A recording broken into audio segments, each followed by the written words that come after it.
The email arrived on a Thursday afternoon while I was reviewing grand jury indictments in my office at the U.S. Attorney's headquarters in downtown Boston. Sarah, your sister Melissa is co-chairing the Children's Hospital Gala on Saturday with Amanda Richardson, Congressman Richardson's wife. This is a critical networking event for Melissa's interior design business. Elite clients will be there. You are not to attend. Your presence would be embarrassing given your situation. Melissa has worked too hard to have you ruin this for her. Mother. My situation. That's what Mom called it when I'd left my job at Morrison & Price, one of Boston's most prestigious corporate law firms, 3 years ago. I'd been on the partner track. Corner office in sight. $320,000 annual salary. I'd walked away to become an assistant U.S. attorney, making $147,000 a year to prosecute federal crimes. You're throwing away your career, Mom had said. For what? To play hero. To do work that matters, I'd replied. She'd hung up on me. My younger sister Melissa had been thrilled. With me out of the successful spotlight, she could finally shine. She'd built a boutique interior design firm, catering to Boston's elite. She networked at charity galas, joined the right clubs, married the right man, Connor Walsh, a hedge fund manager. They lived in Beacon Hill. They vacationed in the Hamptons. They were exactly what our family wanted. I lived in a modest condo in Cambridge. I worked 70-hour weeks prosecuting organized crime, corruption, and financial fraud. I had a security detail because I'd received death threats from 3 different criminal organizations. But Mom called it throwing my life away. I deleted her email and returned to the RICO case on my desk. We were 3 weeks from trial against a Boston crime family. The evidence was solid. We'd secured cooperation from 2 mid-level associates. Convictions seemed likely. My phone buzzed with a text. Melissa, Mom told you about Saturday, right? Please don't come. Amanda Richardson is everything for my business. Her friends are my target clients. I can't have my prosecutor sister scaring everyone away. I typed back, congratulations on co-chairing. Hope it goes well. Melissa, that's not an answer. Promise me you won't show up. Sarah, I won't crash your event, Melissa. Melissa, good. Because honestly, Sarah, you made your choice. You chose criminals over family. Let those of us who made smart choices have this. I set the phone down, trying not to let it sting. My paralegal, Kevin, appeared in my doorway. The Richardson documents just came in. The Congressman's financial disclosures for the past 5 years. You wanted them for the Phillips corruption case. Leave them on my desk. Thanks. He paused. You okay? You look annoyed. Family stuff. The why aren't you making more money conversation. The stay away from my important event conversation. Kevin winced. Ouch. For what it's worth, boss, you're prosecuting people who've terrorized communities for decades. That's worth more than any corner office. After he left, I picked up my phone and scrolled through my contacts to Amanda Richardson. Amanda and I had been roommates at Harvard Law. We'd studied together, survived 1L together, supported each other through the brutal competition.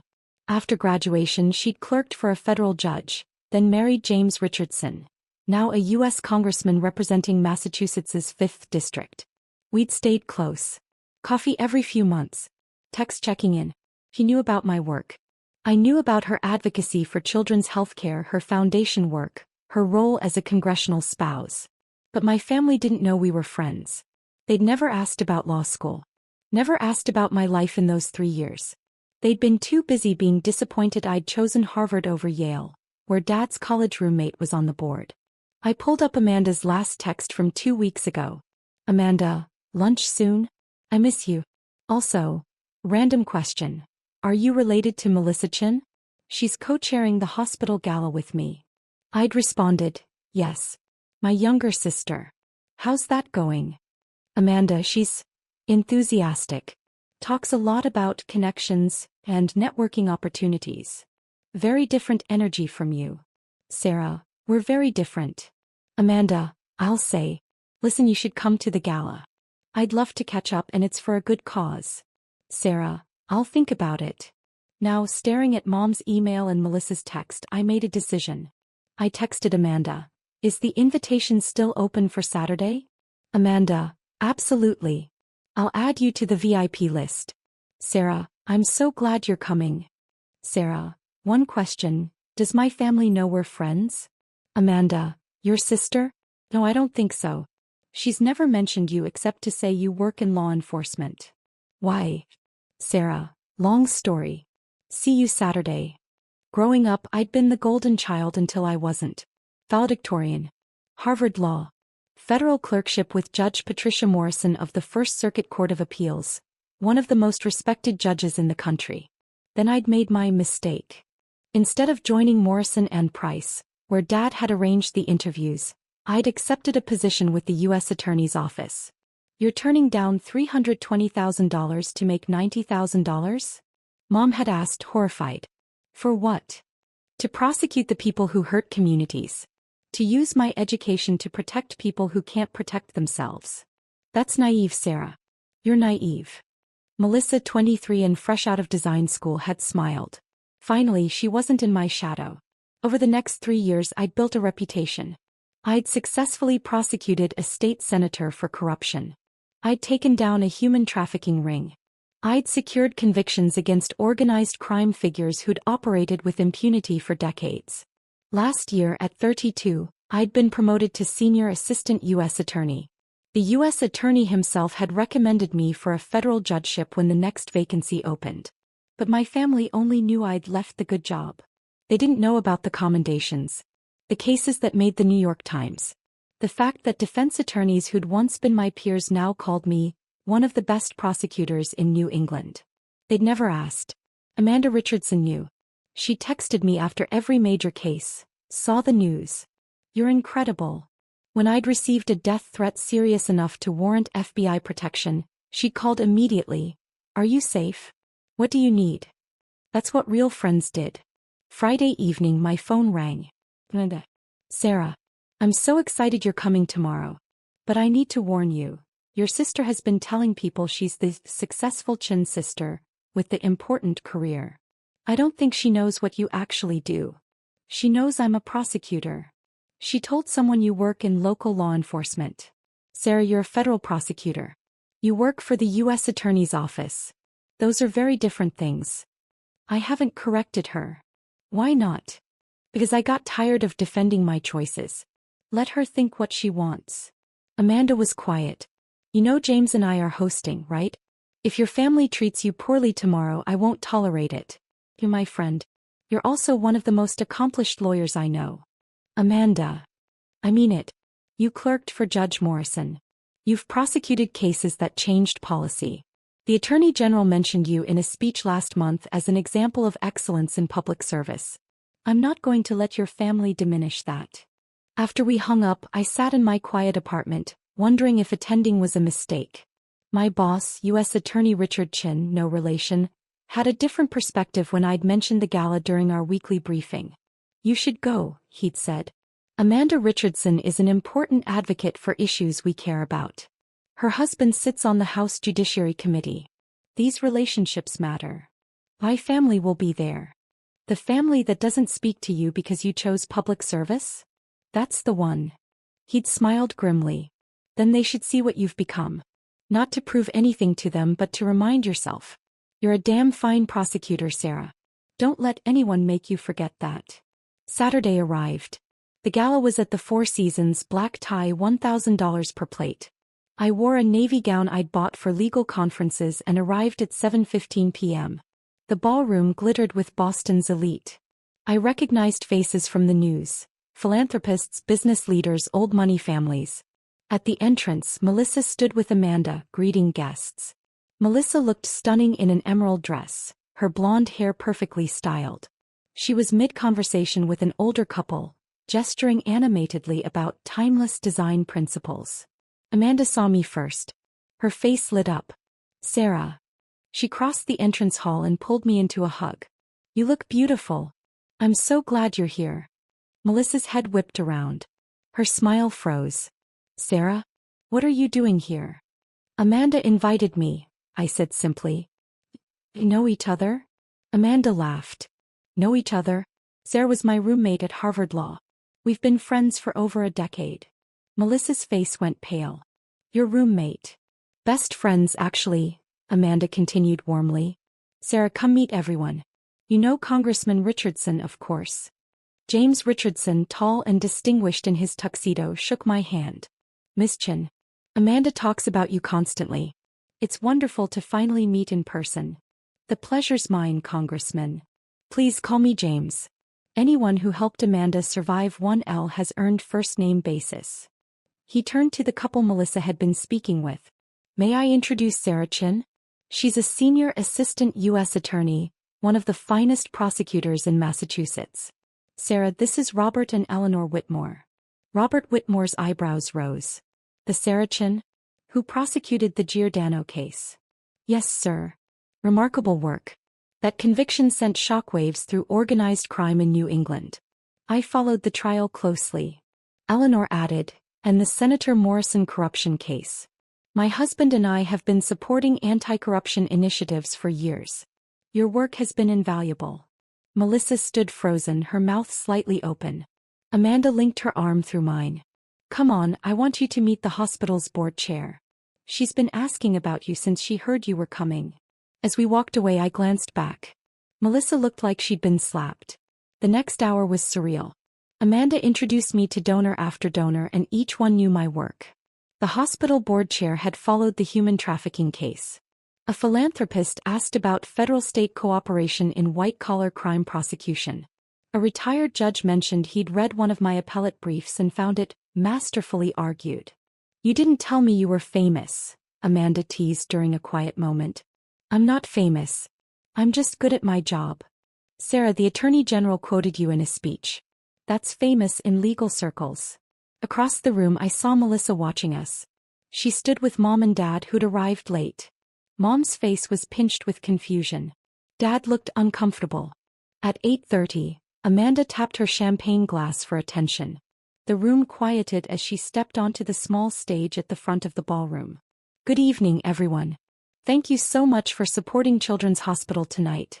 I'm thrilled to be co-chairing this event with Melissa Chin. She gestured to my sister, who smiled weakly. And I'm especially grateful that so many community leaders and public servants could join us. She continued talking about the hospital's work, the funds raised, the impact on families. Then, I want to take a moment to recognize some special guests tonight. We have several people in this room who dedicate their lives to public service. They could make more money elsewhere, but they choose to serve. I have profound respect for that choice. Her eyes found mine. My dear friend Sarah Chin is here tonight. For those who don't know, Sarah is a senior assistant U.S. attorney who prosecutes some of the most complex federal crimes in our state. She's taken on organized crime, corruption, human trafficking, cases that require extraordinary courage and skill. Sarah, could you stand? My heart pounded. I stood slowly. The room applauded. It wasn't polite applause. It was genuine, sustained. Robert Whitmore stood, followed by others.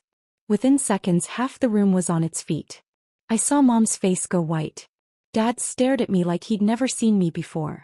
Melissa looked like she might cry. Amanda waited for the applause to die down. Sarah clerked for Judge Patricia Morrison, one of the most respected jurists in the country. She graduated from Harvard Law with honors. She's been recommended for a federal judgeship. And she's also my best friend from law school, the person who helped me survive the hardest 3 years of my education. She raised her glass. To public servants like Sarah, who remind us that success isn't measured in dollars but in impact. Thank you, Sarah, for everything you do. Another round of applause. I sat down, my face burning. Amanda stepped off the stage and immediately came to my table. Was that too much? I probably should have warned you. It's fine, I managed. Thank you. Your family looks shocked. They didn't know. How did they not know? Sarah, you're extraordinary at what you do. They never asked. Her expression shifted from confusion to anger. They never. Sarah, you've been prosecuting major federal crimes for 3 years and your family doesn't know. They knew I left the firm. They decided that meant I'd failed. I stopped trying to correct them. Amanda's jaw tightened. Excuse me for a moment. 10 minutes later, Mom approached my table. Her face was a careful mask of composure, but her hands trembled slightly. Sarah. May I speak with you? Of course. She sat down, smoothing her dress. I didn't realize you knew Amanda Richardson. We were roommates at Harvard. You never mentioned that. You never asked about law school. She flinched. And your work? Amanda said you're a federal prosecutor. Senior Assistant U.S. Attorney, yes. I've been with the office for 3 years. But you left Morrison and Price. You gave up a partnership. To prosecute federal crimes. Organized crime, public corruption, human trafficking, financial fraud.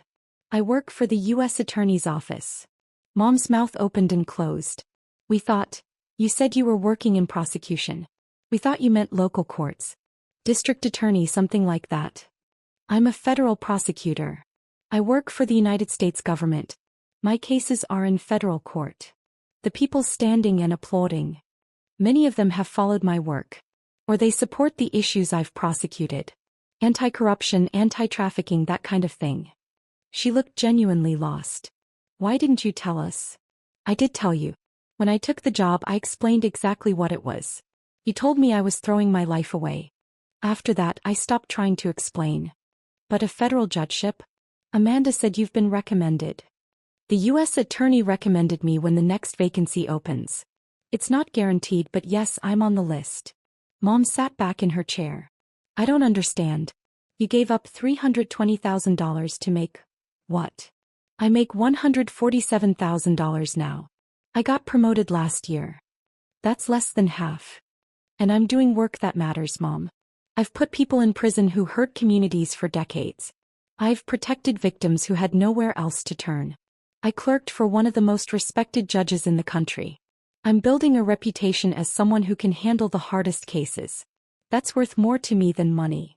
But we thought. You thought I'd failed. I know. I met her eyes. You didn't ask. You didn't want to know. You decided who I was, and I let you believe it because I was tired of defending myself. Melissa appeared, her face blotchy from crying. Sarah, I need to talk to you. Melissa. I told everyone you worked in law enforcement. Like a police officer. I didn't know you were a federal prosecutor. I didn't know you were. This. She gestured vaguely at the room where people were still glancing at me with respect. I tried to tell you. Multiple times. You weren't interested. Because you left the firm. You gave up everything. I gave up a job I hated to do work I love. That's not failure, Melissa. She wiped her eyes. Amanda Richardson is my biggest networking opportunity. These people are my target clients. And now they all know you're my sister, the federal prosecutor who clerked for a famous judge and gets recommended for judgeships. How am I supposed to compete with that? I stared at her. This isn't a competition. It is to Mom and Dad. It always has been. And I finally had something where I was the successful one, where I was the one they bragged about, and now, her voice cracked. Tao, you're this. I've been this for 3 years, Melissa. You just didn't ask. Dad approached next, looking uncomfortable in his tuxedo. Sarah. That was quite an introduction Amanda gave you. Yes. Federal prosecutor. I have to admit, I didn't fully understand what you were doing. I explained it when I took the job. You said you were leaving Morrison and Price for the U.S. Attorney's Office. I suppose I thought that was a lateral move to a less prestigious position. It was a move to the most prestigious criminal prosecution office in the state, Dad. Federal prosecutors handle the cases local offices can't. Organized crime. Corruption. Multi-state fraud. These aren't small cases. He adjusted his glasses. The Whitmore Foundation donated $50,000 tonight. Robert Whitmore spent 20 minutes talking about your work on the Giordano case. He called it landmark prosecution. It was a significant RICO case, yes. Why didn't you tell us about these successes? I laughed, a bitter sound. You told me I was throwing my life away. You haven't asked about my work in 3 years. You didn't invite me to family events because I might bring down the mood with my unfortunate career choice. Why would I share my successes with people who'd already decided I'd failed? His face reddened. We were concerned about your future. No, you were concerned about status. About what you could tell your friends. My daughter, the federal prosecutor who clerks for prestigious judges, doesn't sound as impressive as my daughter, the partner at Morrison and Price, until you actually understand what federal prosecution means. That's not fair. Isn't it? Mom sent me an email telling me to stay away from tonight because my situation would embarrass Melissa. My situation. My career prosecuting federal crimes and serving my country is a situation to be hidden. Amanda reappeared at my elbow. Sarah, I'm so sorry to interrupt, but there's someone I'd like you to meet. Judge Morrison is here. She came as a surprise guest. My heart stopped. Judge Patricia Morrison? Yes. She heard you were attending and wanted to say hello. She's at the VIP table. I excused myself from my father and followed Amanda across the ballroom. At a corner table sat Judge Patricia Morrison, elegant in her 70s, wearing a deep purple gown. She stood when she saw me. Sarah Chin. How wonderful to see you. Judge Morrison. This is an honor. The honor is mine. I've been following your work. The Phillips corruption case. That was masterful. Your RICO prosecution against the Giordano family used precedents I set 15 years ago. You built on them beautifully. Thank you. Your opinions were foundational to our strategy. She smiled. I heard through the grapevine that you're on the list for the next federal appointment. The U.S. Attorney was kind enough to recommend me. Richard Chin doesn't give recommendations lightly. He told me you're one of the finest legal minds he's worked with. She paused. When the time comes, I'll be calling the Senate Judiciary Committee myself. You clerked for me. I know your work. You'd make an excellent judge. Behind me I heard a soft gasp. I turned to see Melissa standing a few feet away, champagne glass in hand, having apparently followed me across the room. Judge Morrison noticed her. And you are? Melissa Chin. Sarah's sister. Oh. The interior designer. Amanda mentioned you're co-chairing tonight. Wonderful work for a wonderful cause. Thank you, Your Honor. Melissa's voice was faint. The judge turned back to me. Sarah, let's have lunch soon. I want to discuss the appellate brief you filed last month. The Fourth Amendment arguments were particularly innovative. After Judge Morrison returned to her table, Melissa grabbed my arm. A federal judge just said she's going to call the Senate for you.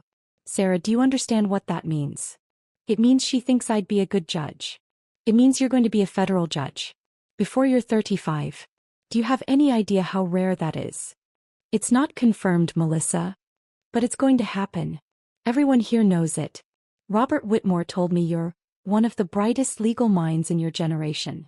Eleanor Whitmore asked if you were related to me, and when I said you were my sister, she said, "You must be so proud." Melissa's eyes filled with tears. And I realized I've never once been proud of you. I've only been jealous. The gala ended at midnight. I was gathering my coat when Amanda found me. Leaving so soon? It's been a long night. Sarah, I'm sorry if I put you on the spot with the introduction. Your family was treating you like you were an embarrassment and I couldn't stand it. You're not an embarrassment. You're extraordinary. Thank you for having my back. Always. He hugged me. Coffee next week? I want to hear about this Phillips case. James is fascinated. He's considering legislation based on the corruption patterns you exposed. I'd love that. As I turned to leave, Mom appeared one more time. Sarah, may I drive you home? I'd like to talk. I have my car. Please. We drove through Boston in silence for 10 minutes before she spoke. I owe you an apology. A significant one. Mom. No, let me finish. Your father and I have spent 3 years treating you like you'd made a mistake. Like you'd thrown away your potential. Tonight I watched federal judges, congressmen, philanthropists, and some of the most powerful people in Boston treat you with genuine respect. Not because of money or status, but because of your work. Because you're good at what you do. Because what you do matters. I didn't respond. Judge Morrison clerked for Supreme Court Justice William Brennan. Do you know that? She's one of the most respected appellate judges in the country. And she thinks you should be a federal judge. She's being kind. She's not kind, Sarah. I looked her up while you were talking to the Whitmores. Judge Morrison is known for being brilliant and exacting. If she says you should be a judge, she means it. We stopped at a red light. Mom's hands gripped the steering wheel. I've been so focused on traditional markers of success. Corner offices. Salaries. Partnership tracks. I didn't see what you were building. You've accomplished more by 32 than most lawyers do in entire careers. And I've been treating you like a disappointment. You have, I agreed quietly. I'm sorry. Truly, deeply sorry. I appreciate that, Mom. But an apology doesn't erase 3 years of being told I'm an embarrassment. Of being excluded from family events. Of being told I threw my life away. I know. And I don't expect you to forgive me immediately. But I want to do better. I want to understand what you do. I want to be proud of you the way I should have been all along. He pulled up to my building. Before I got out, she said, Judge Morrison mentioned an appellate brief you filed. Would you be willing to explain it to me sometime? I'd like to understand your work. I looked at her. Really looked at her. She seemed smaller somehow. Older. Maybe, I said. But Mom, if you're going to be part of my life, you need to accept that I chose this career because it's what I want. Not because I failed at something else. Not because I'm settling. Because prosecuting federal crimes is what I'm meant to do. I understand. Do you? Because until tonight you thought I was an embarrassment. Tomorrow when the glow of the gala wears off, will you still think I made the right choice? Or will you go back to wishing I'd taken the corporate job? She was quiet for a long moment. Tonight, I watched my daughter receive a standing ovation from some of the most influential people in Boston. I watched a federal judge, the judge you clerked for, say she's going to recommend you for an appointment. I watched the congressman's wife call you her best friend and introduce you as one of the finest prosecutors in the state. And I realized I've been measuring success with the wrong ruler. That sounds nice, Mom. But words are easy. 3 years of actions say otherwise. Then let me show you through actions. Starting tomorrow. Starting now. I got out of the car emotionally exhausted. Good night, Mom. Sarah? One more thing.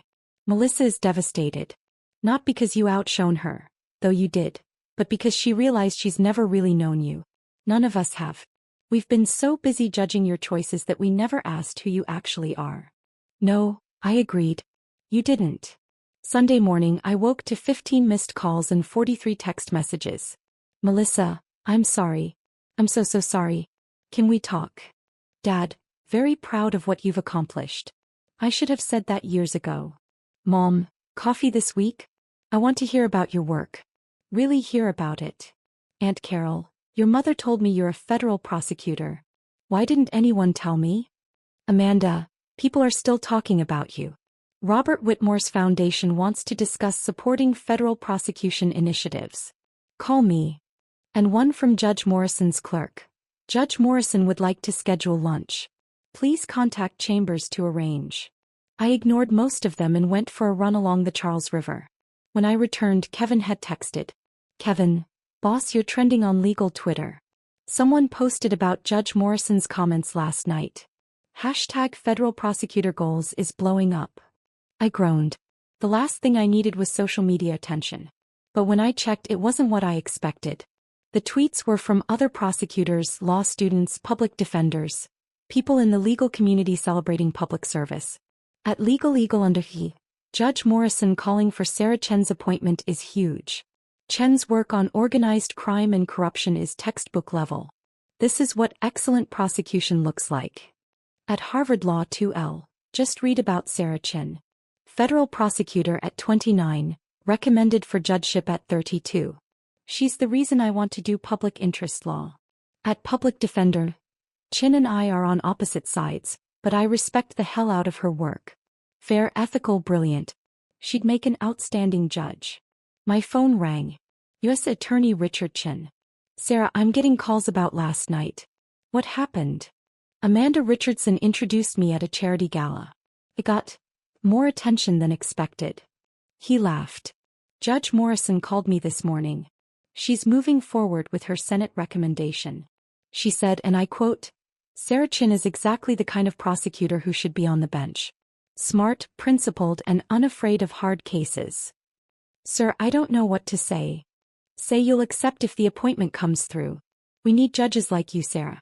People who chose this work because it matters, not because it's a stepping stone. After we hung up, I sat on my couch processing. 3 years ago, I'd walked away from prestige and money to do work I believed in. My family had called it a failure. They'd excluded me, dismissed me, treated me like an embarrassment. But I'd built something real. I'd prosecuted cases that changed lives. I'd earned the respect of judges, colleagues, and even opponents. I'd made a difference. That was what success actually looked like. On Monday, Melissa showed up at my office unannounced. The receptionist said you were in trial, she said, looking around my utilitarian government office. But your paralegal said you had 15 minutes between sessions. What are you doing here? I came to apologize. Actually apologize, not just text you. She sat down without being invited. Sarah, I've spent 3 years thinking I'd finally escaped your shadow. That I was the successful one, the one mom and dad were proud of. And then Saturday happened and I realized I've never been in your shadow. I've been living in complete ignorance of who you actually are. Melissa. No, let me finish. You prosecute organized crime. You put mobsters in prison. You've had death threats serious enough for FBI protection. I saw the security detail outside this building, Sarah. You're doing actual, dangerous, important work. And I've been calling you a failure because you don't make as much money as I wanted you to make. You were focused on different measures of success. I was focused on the wrong measures. Completely wrong. She wiped her eyes. Judge Morrison sat next to me at dinner after you left. He told me about your work. About a human trafficking case where you saved 17 women. About a corruption case that changed state policy. About how you could have stayed at Morrison and Price and made millions, but you chose to serve instead. She said that. She said you're one of the finest examples of what a law degree should be used for. And she asked me if I understood how rare it is to have a sibling who's genuinely changing the world. Melissa's voice broke. I said I didn't. Because I've been too busy being jealous to notice. I didn't know what to say. Can we start over? She asked. Can I actually get to know my sister? The real one, not the failure I invented in my head. Maybe, I said carefully. But Melissa, I'm not going to defend my career anymore. I'm not going to apologize for choosing public service.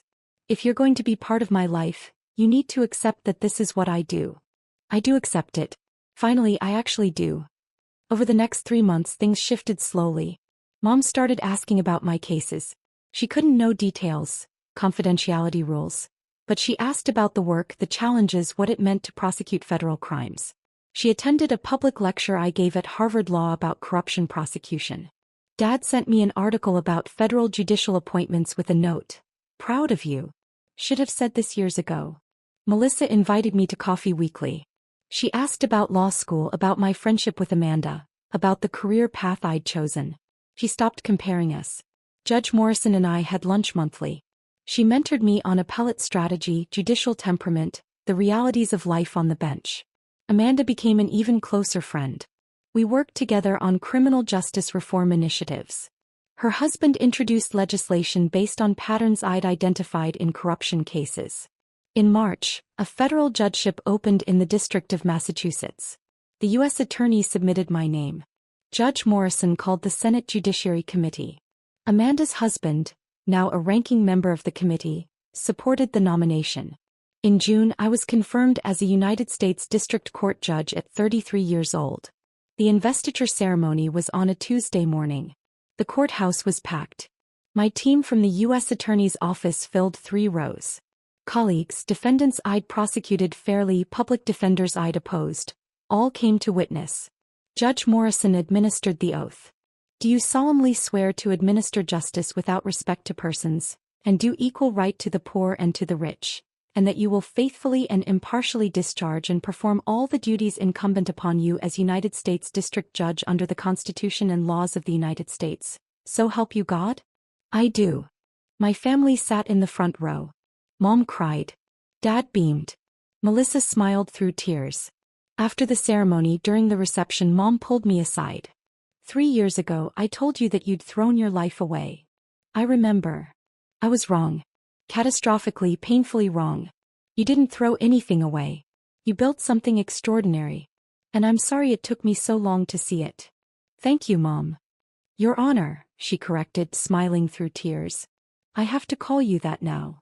Amanda approached, champagne in hand. Judge Chin. Has a nice ring to it. It still feels surreal. It shouldn't. You earned this. Every single step. She raised her glass. To my best friend from Harvard Law. The one who chose the hard path, the meaningful path, and showed everyone what success actually looks like. As I looked around the courthouse, at the colleagues who'd supported me, the family who'd finally understood me, the friends who'd believed in me all along, I realized something. I hadn't needed their validation to succeed. But having it finally after 3 years of being called a failure, that felt pretty damn good.